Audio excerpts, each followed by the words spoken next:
L'hiver 1855 est tellement rude en Angleterre que même le comté de Cornouailles, qui se trouve à l'ouest du pays, est recouvert de neige.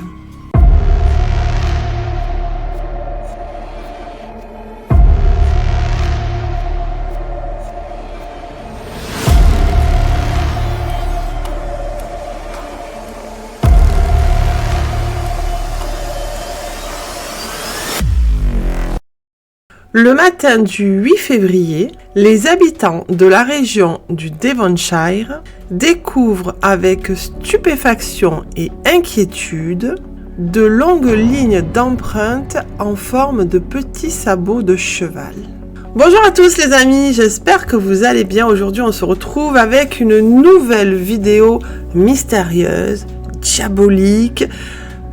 Vous allez voir, c'est une histoire qui est pleine de suspense et de rebondissements.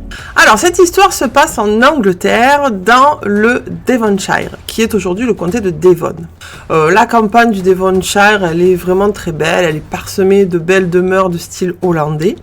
Et Topsham est un petit village tranquille du Devonshire, qui est situé au sud-ouest de l'Angleterre, sur la rive gauche du fleuve de l'Ex. Alors le fleuve de l'Ex, c'est un long fleuve d'une 50aine de kilomètres qui se jette dans la Manche.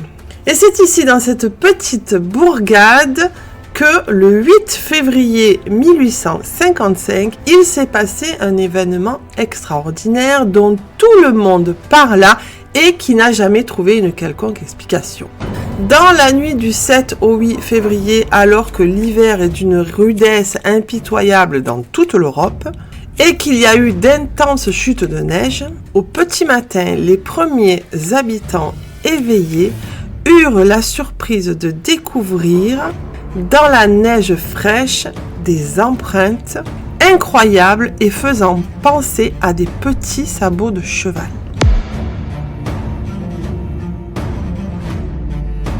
Certains villageois commencèrent à suivre les traces et l'agitation gagna peu à peu le village. Les mystérieuses empreintes étaient partout. Les empreintes étaient exactement de la même taille et les pas de la même longueur. Environ 10 cm de long et 7 cm de large. Ce visiteur mystérieux n'est généralement passé qu'une fois dans les cours, les jardins, de même que dans presque toutes les maisons des quartiers urbains et dans les fermes avoisinantes. Alors, ce qui frappa vraiment les témoins, c'est que ces sabots étaient d'une seule file, comme ça, à intervalles réguliers, comme si la créature n'avait qu'une seule patte ou se déplaçait sur ses pattes arrière. Et puis, les empreintes des pattes étaient si nettes qu'elles semblaient avoir été coupées au diamant. Et autour et derrière, il n'y avait même aucun résidu de neige. Mais les faits suivants sont encore plus troublants. Le parcours impossible de ces empreintes. Les villageois qui avaient suivi les traces avaient rapporté le même fait. Les traces faisaient fi de toute contrainte du terrain, comme si aucun obstacle ne venait les arrêter. Des habitants de la même commune suivent les empreintes pendant près de 3h30.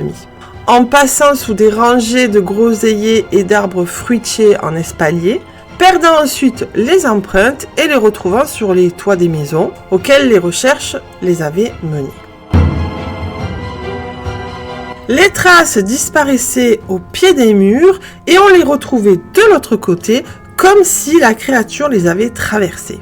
Dans l'Illustrated London News du 24 février 1855, on pouvait lire ceci. Ces traces régulières passaient dans certains cas sur les toits des maisons, au-dessus d'une meule de foin intacte, de chaque côté d'un mur de 5 mètres de haut, sans que la distance entre deux pas ne s'en trouve affectée, et comme si l'obstacle n'avait pas existé. Les villageois avaient évoqué ce mur de 4 mètres de haut, au sommet duquel la couche de neige était restée intacte. La créature avait soit sauté par-dessus, soit était passée au travers de l'obstacle.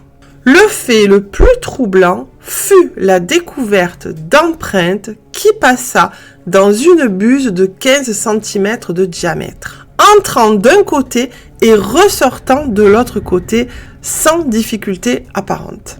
L'autre fait troublant, c'est que ces traces se trouvaient encore et encore toujours plus loin. Les empreintes s'étendaient bien au-delà de Topsham. Elles faisaient le tour de 18 villages. On estima que la piste mystérieuse s'étendait sur environ 160 km. Toutes les localités avaient été visitées, même les hameaux les plus modestes. Ils trouvèrent des empreintes partout, devant les maisons, sur les places des villages, autour des églises et des presbytères, dans les cimetières, de part et d'autre des cours d'eau.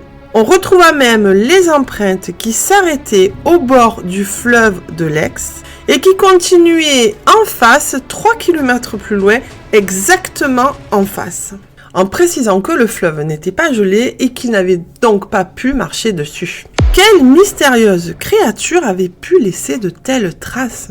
De plus, il semblerait que cette nuit-là, il y eut de fortes chutes de neige. L'hypothèse de la supercherie a également été évoquée, mais elle semble vraiment très difficile. En effet, quel genre d'homme pourrait parcourir autant de kilomètres en une nuit sous une tempête de neige, évitant les obstacles et laissant des traces régulières si nettes? Et comment aurait-il laissé de telles empreintes sans laisser derrière lui ses propres traces? On évoqua également l'hypothèse des empreintes animales et plus particulièrement celle d'un kangourou. Mais nul besoin d'aller plus loin puisque en 1855, il n'y avait guère de kangourous dans la campagne anglaise, tout comme aujourd'hui d'ailleurs. Il va y avoir beaucoup d'hypothèses, mais aucune ne va vraiment être avérée. Quant à la population locale, une seule chose avait des sabots fendus, marchait bipède sur ses pattes postérieures et avait le pouvoir de parcourir 160 km dans l'obscurité en une seule nuit. Et cette créature, c'était le diable.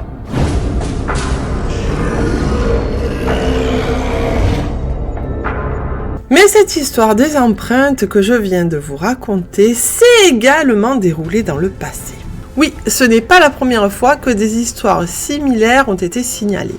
En 1840, le 14 mars, le Times rapportait une histoire similaire. Des traces, semblables à celles de poulains, mais de taille considérable, avaient été retrouvées en Écosse. En mai 1840, on retrouve dans le livre de bord du capitaine Sir James Ross, qui explorait l'Antarctique, qu'il avait aperçu sur la très inhospitalière île de Kerguelen de singulières empreintes appartenant soit à un âne ou à un poney, en précisant que cette île n'était peuplée que par des phoques.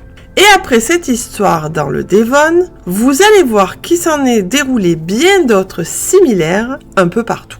Des empreintes étranges ont été observées en 1886 en Nouvelle-Zélande, en 1909 aux États-Unis, en 1913 en Hollande, en 1945 en Belgique, au Brésil en 1954, en Sicile en 1970 et aux États-Unis près de Cleveland en 2000, et également en France en 1976.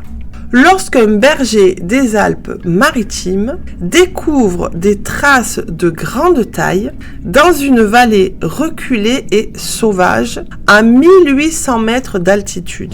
Mais il semblerait que le diable ait décidé de revenir dans le Devon, puisqu'en 1950, M. Wilson raconte avoir découvert sur une plage de la côte ouest du Devon des empreintes de sabots disposées en ligne. L'espace des empreintes était tel, elles étaient environ d'1,80 m, qu'elle l'avait terrorisé.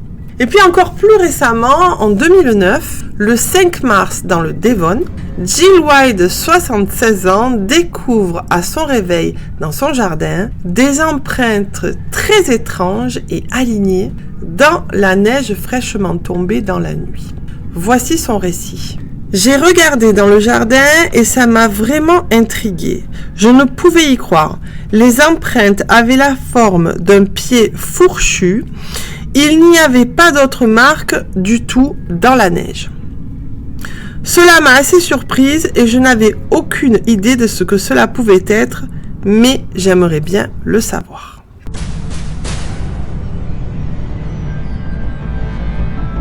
Très vite, la ligne unique d'empreinte laissée par une créature à 2 jambes rappelle à tous le phénomène des sabots du démon de 1855. En ligne droite et surtout pas la moindre empreinte autour qui aurait pu faire penser à un canular. Voilà les amis, cette histoire est terminée. J'espère qu'elle vous aura plu évidemment. Je le répète encore une fois, mais vous le savez, c'est bien évidemment une histoire vraie. Surtout, alors vous me mettez dans les commentaires ce que vous en avez pensé. Vous me mettez plein de likes. Vous vous abonnez bien évidemment si c'est pas déjà fait. Moi je vous dis à très bientôt pour une prochaine vidéo. Portez-vous bien. Ciao ciao.